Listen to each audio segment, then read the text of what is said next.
खरसाङ के9 द्वारा 48औं पशु वन्ध्याकरण शिविर आयोजित। खरसाङका एक स्वयंसेवी संस्था खरसाङ के9 ले खरसाङ नगरपालिकामा व्यवहारिसे तथा घरपालुवा कुकुरहरूको निम्ति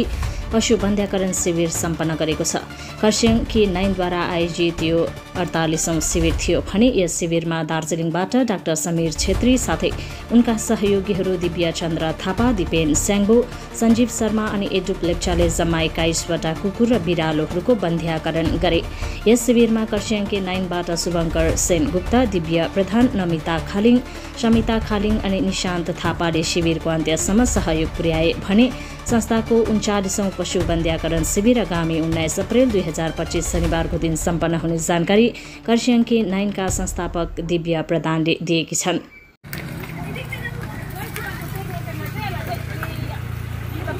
यहाँनिर हाम्रो रेस्क्यु टिम आइपुग्यो। भाइ कोही छ अब अलिकति बलियो मान्छे यहाँ हामी माझमा हग्नु आँट्यो के भन्छौ यसले चाहिँ पक्किन यो अलिक भन्छ नि है फेरि टोक्छ भाइ टोक्छ है बिस्तारी गर चेन्डा पक्रियो एउटा हातले दिँदै देऊ त पोकाइ भएन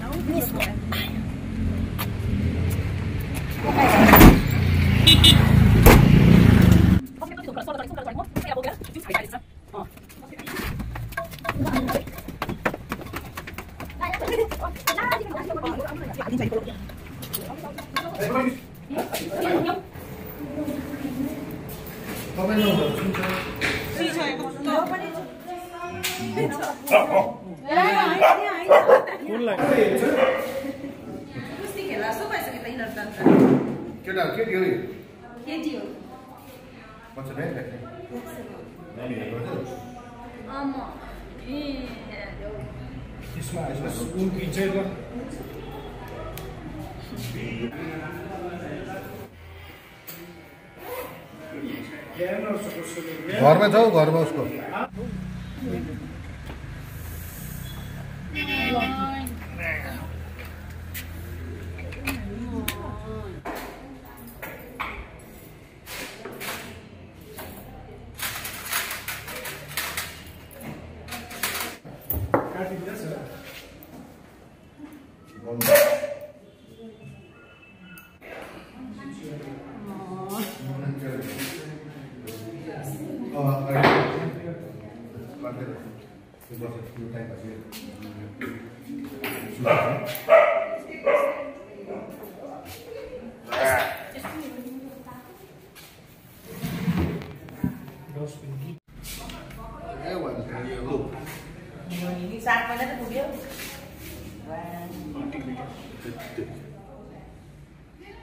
ये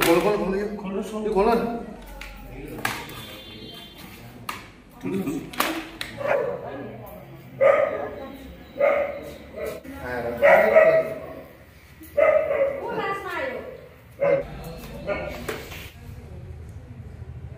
च्यापै पक्रिनु है त्यसलाई बानिन्छ खोइ म चल त कुत्तै निकाले त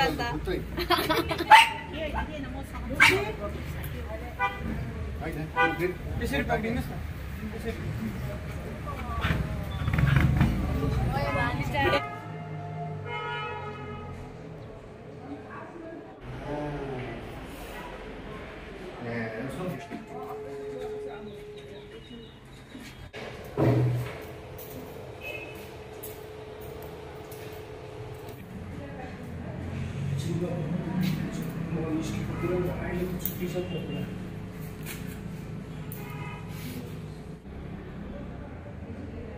ये नफर पुग्यो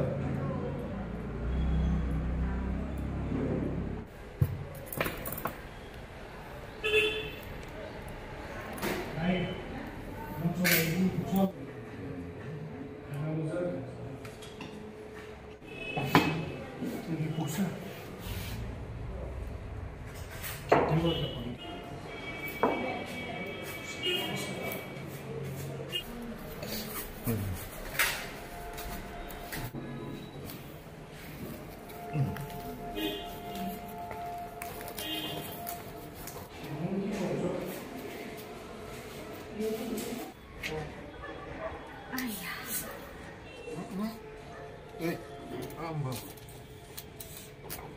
भयो भयो ल दादा थ्याङ्क यू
यो चाहिँ हाम्रो बजारकै फिमेल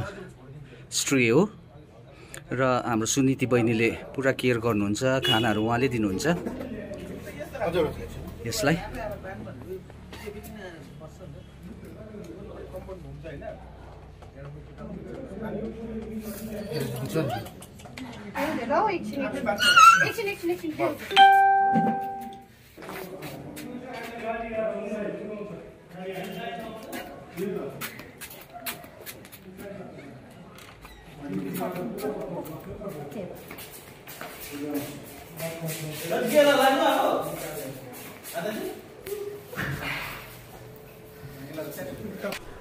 नमस्कार र आज हामीहरू कर्सियङको म्युनिसिपालिटी कम्युनिटी हलमा आएको छौँ र जसरी हाम्रो बर्थ कन्ट्रोल प्रोग्राम भइरहेको छ आज हाम्रो यो 48th animal birth control programme हो कर्सियङको केनाइन मेम्बर्सहरूसँग र म दार्जिलिङबाट डाक्टर समीर छेत्री साथै मेरो सहयोगीहरू हुनुहुन्छ दिपेन स्याङ्बो दिव्य चन्द्र थापा अनि सञ्जीव शर्मा र आज हामीले जम्मा 21 डग्स एन्ड क्याट्सको स्प्रे बा न्युटर गऱ्यौँ र मैले भन्दै आएको छु अघिबाट नै कि यो एउटा यस्तो प्रोग्राम हो जसले गर्दाखेरि चाहिँ हामीले स्ट्रे डग्स एन्ड क्याट्सको जुन चाहिँ पपुलेसन छ त्यसलाई चाहिँ नियन्त्रण गर्न सक्छौँ किन भन्दाखेरि अब जनसङ्ख्या बढेर गएको खण्डमा मान्छेहरूलाई पनि पुरा प्रब्लम हुन जान्छ कुकुर होस् या बिरालो होस् यिनीहरूको जनसङ्ख्या बढेर गयो भने गाउँघरमा मान्छेहरूलाई पुरा प्रब्लम हुन्छ र त्यसले गर्दाखेरि क्रुएल्टी केसेस पनि बढेर जान्छ मान्छेले हिर्काउँछ कुकुरहरूलाई है मतलब धेरै अब नराम्रो कामहरू गर्छ कुकुरहरूमाथि र यो बर्थ कन्ट्रोल प्रोग्रामबाट नै हामीले चाहिँ स्ट्रे डग्सहरूको क्याट्सहरूको पपुलेसनलाई चाहिँ एकदम कन्ट्रोल गर्न सक्छौँ र हामीहरूले यसरी नै यो क्याम्पहरू गर्दै नै आएको छौँ निरन्तर रूपले गर्दै आएको छौँ र प्रत्येक समय नै हामीहरूले तपाईँहरूले यही नै निवेदन गर्दछौँ कि तपाईँहरू पनि अगाडि आएर हाम्रो कर्सियङ केनाइनको मेम्बर्सहरूलाई उहाँहरूलाई सहयोग गरिदिनुहोस् तपाईँहरूको मनमा अलिकति अब स्ट्रे डग्स क्याट्सहरूको लागि अब एउटा फिलिङ छ भने चाहिँ तपाईँहरू अगाडि आएर उहाँहरूलाई सहयोग गर्नुहोस् किन भन्दाखेरि चाहिँ यो एउटा मात्र एउटा साधन हो वा प्रोसेस हो जसले गर्दाखेरि चाहिँ हामीले एउटा ह्युमन वेमा यो पपुलेसनलाई कन्ट्रोल गर्न सक्छौँ थ्याङ्क यू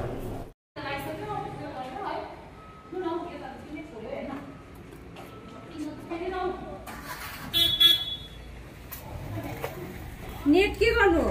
ए त सारे सुदी पो भन्छ त न के भयो सिंहासनमा गएको जस्तो लागेन यो नमुकसे बाहुबली ए लु आउँछ तिमी यहाँ कस्तो छ जिउ छाडिरहेको छ यहाँ